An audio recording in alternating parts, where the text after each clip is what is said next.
Good day everyone, especially to you Mamangge. So today I'm going to present my report through video presentation. My assigned topic is all about using, maintaining, and keeping safely the materials in nail care. So nail care is an essential part of personal grooming. So yung nail care is part na talaga to siya for us to be look presentable and to look good. So, using the right tools is necessary to achieve healthy and well-maintained nails.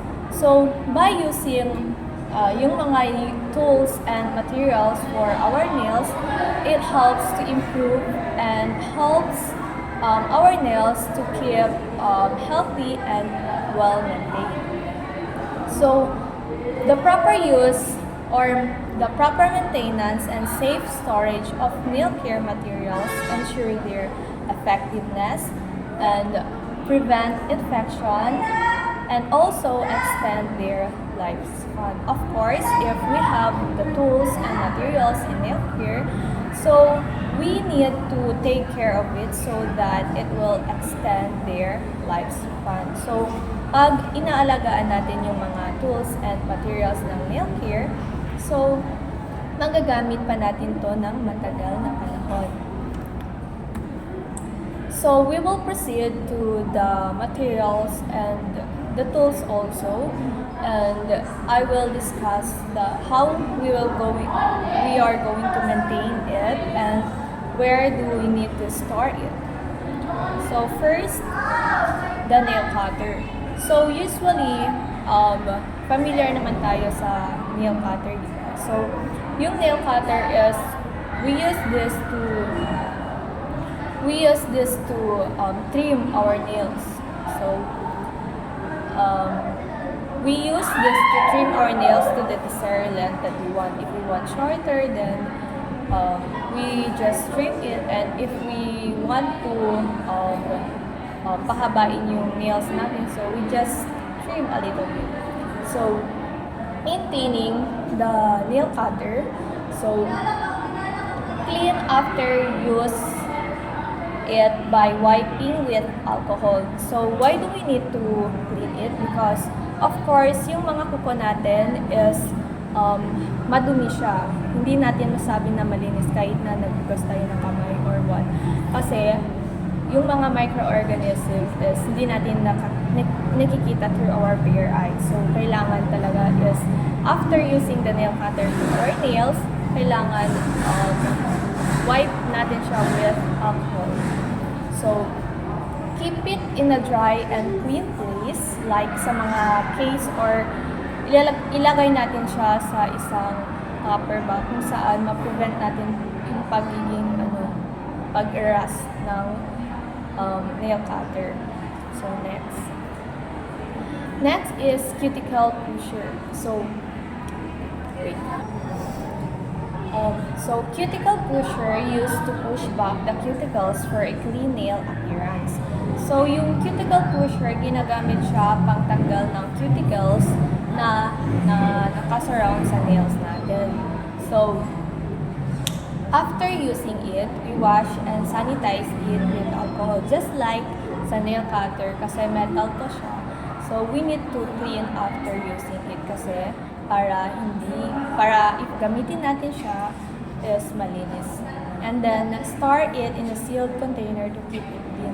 So, yung sealed container, pwede din po ilagay ito sa maliit na tupper kung saan kasya po yung pusher kasi pointed po siya and para ma-prevent po na ma-accident or yung mga para ilayo sa mga bata para hindi nila paglaruan yung pusher kasi matulis po yung dulo ng pusher, so parang nakakatakot siya yung paglaro sa mga bata. And also, para hindi maging marust yung pusher kasi metal siya. So, next is cuticle nipper. So, it trims excess cuticles and hangnails. So, yung purpose ng nipper is to cut deep part of the side part here po, sa side part ng ating nails. Kasi yun po, hindi nagagawa ni nail cutter. So, yung role po ng nipper is para tanggalin yung mga edges dito sa side ng ating kuko and para din tanggalin yung mga excess cuticles. Then, after using it, wipe it with clean cloth after we use and sanitize with alcohol or disinfectant. Also, we need to sharpen or replace it if it becomes dull. Then, keep it in a dry container to prevent rust. So next, we'll proceed to nail brush. So nail brush, familiar naman tayo sa nail brush, diba? So yung nail brush is we used to clean the dirt under and around the nails. So yung paggamit sa nail brush is kailangan forward yung pag-brush natin. Kasi if we're going to use it sidewards, ganun, so mapupunta yung dirt dito sa mga side ng nails natin. So hindi malilinis ng maayos. So kailangan para yung dirt is mapunta lang sa harap, hindi siya mapunta dito sa side. And then after using the nail brush, we wash it with soap and water after we use it. So syempre, madumihan yung nail brush after gamitin natin. So, kailangan we need to wash it. So, before natin ma-store, kailangan dry siya. Hindi yung parang basa-basa pa kasi para maiwasan natin magkaroon ng mabahang amoy. Pag basa pa tapos nilagay natin sa loob ng tupper. So, keep it in a dry and clean space to avoid bacteria growth. So next is emery board. So emery board used for shaping and smoothing the edges of nails. So yung emery board is ginagamit after cutting our nails, di ba?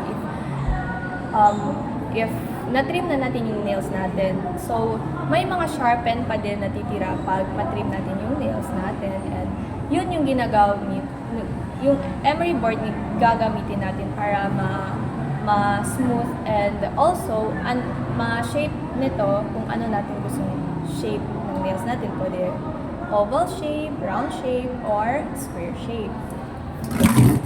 Next is after using this emery board, so clean with brush and do not expose to water. Replace when worn out. So we need to clean it with by using brush and replace it pag hindi na natin ito magamit or hindi na siya na maayos ma-function. So keep it in a dry, dust-free place to maintain its hygiene. Next is cuticle remover. So yung cuticle remover is, yung purpose niya is to soften and remove the excess cuticles. So, yung cuticle natin sa kamay ba or sa paa dito sa side. So, yung paggagamitin natin ng cuticle remover, parang nagiging soft yung mga cuticles sa side ng nails natin and matanggal lang siya ng mabilis. So, hindi natin mahirapan tanggalin yun. So, ensure the cup is tightly sealed after use. So, kailangan after using the cuticle remover para hindi mawala yung effectiveness niya and yung hindi siya maubusan agad. So, kailangan takpan natin or sealed ng maayos after we use it. So, keep it in a cool and dry area also. Next is the cuticle oil. So, yung cuticle oil used to moisturizes and nourishes the cuticles to prevent dryness. So, ginagamit ito after we use colored nail polish on our nails para hindi siya dry. After natin linisan, hindi magiging dry yung nails natin. So, keep the bottle tightly closed and after we use, kasi since liquid ito, so kailangan close talaga after natin gawin ito. So, we need to store it in a cool, dark place to maintain its quality. So, kailangan hindi ito ma-expose sa mainit or hindi natin dapat ilagay kung saan na-expose ng sunlight. So, next is the assorted nail polish. Assorted color nail polish. So, it used to add color and design to our nails. So, yung color nail polish, ito na yung pag we are going to paint our nails the color that we want. So, of course, kailangan natin din dito is alam natin yung color analysis for our nail palette or yung mga skin color natin. Anong color ng nail polish na bagay sa kulay ng kamay natin, of course. So, para bagay siyang tingnan. So, the colored nail polish used to add color and design to the nails. So, yung color nail polish, ito na yung pag we are going to paint our nails. So, we are going to choose the color that we want that is bagay sa kamay natin. So, after using it, close the bottle tightly and that's to prevent drying out. So, we are going to store it in an upright position, hindi nakahiga, dapat nakatayo lang, and in a cool, dark place. Next is the base coat. So, base coat, ginagamit ito before we are going to paint the colored nail polish. So, yung base coat, yung purpose nito is to protect the nails and help the nail polish long laster. So, before natin i-paint yung nails natin, kailangan mauna yung base coat. So, same lang sa maintenance ng colored nail polish, kailangan takpan ng mabuti after using it to prevent thickening and then store it in a cool, dry place. So, next. And we have top coat. So, di ba, mauna yung base coat, and then sunod is yung colored nail polish, and then after that is yung top coat. So, yung purpose ng top coat is we use it to seal and add shine to the nail polish, making it last longer. So, same lang ng purpose sa base coat, pero magkaiba lang yung the way na mauna si base coat, then last si top coat. So, if si base coat yung mauna, pero after coloring our nails, sa last naman, dapat lagyan natin ng top coat. Kasi para it also protects the nail polish para it will last longer. And same lang sa pag-maintain ng base coat, kailangan close tightly after we use it to avoid drying out. And then place it in a cool, dry place and avoid it from sunlight para hindi siya maging thick. Next is the benzyl conium chloride. So, yung benzyl conium chloride is ginagamit to siya after we clean the nails. So, if ever nagkaroon kayo ng little injury sa kamay nyo or dito sa side ng nails nyo, so, pwede kayong maglagay ng benzyl conium chloride. So, it is used to disinfect that used also to clean the tools and the surfaces. So, after using it, ensure the bottle is tightly closed and then store it in a safe place away from children and heat sources. Next is the rubbing alcohol. So, rubbing alcohol, so familiar naman tayo sa alcohol, diba? So, it used to disinfect hands, nails, and foot to prevent infection. So, before we are going to do the nail care polish or bago tayo linis ng kamay, kailangan mag-disinfectant muna tayo by using rubbing alcohol. So, and also after cleaning our nails, we can use it naman. So, keep the bottle tightly closed to prevent evaporation. Store it in a cool, dry place away from direct heat or flames. Next is antiseptic solution. So, antiseptic solution used to kill bacteria and prevent infections on minor cuts or wounds. So, yung antiseptic solution, pag ilalagay natin sa minor cuts or pag example, na-injury tayo, maliit lang. So, pag maglalagay tayo, nagkakaroon siya ng parang hula-hula. So, parang may bubble sa injury natin. So, yun yung effect ng antiseptic solution. So, parang parang pinapatay ata yung bacteria or what or pinapagaling or nililinisan yung wounds natin sa kamay. So, ensure the cup is always sealed to maintain its effectiveness after we use it. And keep it clean, cool, and keep it in a dry, clean area away from the sunlight. Next is disinfectant. So, same lang to sa rubbing alcohol. So, it cleans and sanitizes tools and surfaces. So, lang to siya. Parang same lang din sa alcohol. Kailangan hide it somewhere inside in the drawer or after gamitin is takpan ng mabuti.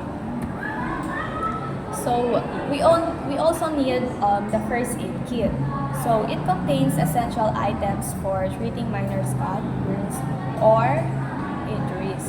So, we really need a first aid kit. For example, if may natanggal tayong cuticle dito sa kamay natin and deep yung injury niya, nasa loob talaga. So, kailangan lagyan natin ng band-aids, example. So, lagyan natin ng band-aids para hindi talaga mapasukan ng water or it really requires na wag mo nang mapasukan ng water para hindi siya mamaga or maging malala yung sakit, yung injury niya. So, kailangan dapat may first aid kit talaga na. So, after using it, so we also need to check the supplies regularly and replace the expired or used items. So, keep it in an easily accessible place away from moisture. Next is cotton. So, cotton used for applying or removing nail polish and cleaning nails. So, pag maglilinis tayo ng example, may paint na ako sa nails ko and then gusto kong tanggalin. So, I will use acetone so that I will easily remove that color nail polish in my nails. So, I will use cotton to remove it by putting the acetone on the cotton and then just rub it slightly. So, matatanggal yun siya agad. And hindi ka mahirapan by using the pusher to remove your colored nail polish. So, kailangan keep it in a dry and away from dust or dirt. So, kailangan yung cotton is bago natin gamitin, make sure na it's clean para hindi tayo ma-infection if may wounds tayo or may minor cuts sa nails natin. Store it in a sealed container to keep it clean. So, next is the hand towel. So, hand towel is used to dry hands and feet after soaking or washing. So, useful yung hand towel kasi diba after natin maghugas ng kamay or kailangan natin punasan kung after natin linisan, kailangan natin brush then punasan yung kamay kasi syempre para maiwasan natin yung dumi na nadidikit sa kamay natin. So, wash regularly with soap and water to keep it clean. So, kailangan after natin gamitin, so hugasan muna natin bago natin gamitin ulit para maging malinis talaga. So, fold and store in a clean, dry cabinet to prevent contamination. So, kailangan after natin labhan yung towel, syempre store natin to sa safe and clean place. Next is apron. So, hindi lang sa pagluluto ginagamit yung apron, pati na din sa pag we are going to clean our nails. Kasi, yung apron, it protects from spill and stains during the nail care procedures. So, para maiwasan, example, white yung gamit natin t-shirt. So, para maiwasan natin madumihan yung gamit natin or ma-stain kasi syempre ginagamit natin mga antiseptic solutions, gano'n, yung mga acetone or such. Para maiwasan natin yung madapuan sa damit natin, so kailangan natin yung apron para maprotektahan yung damit natin. And then, after using it, wash regularly and then keep it clean. And then, after it, hang or fold neatly in a clean space.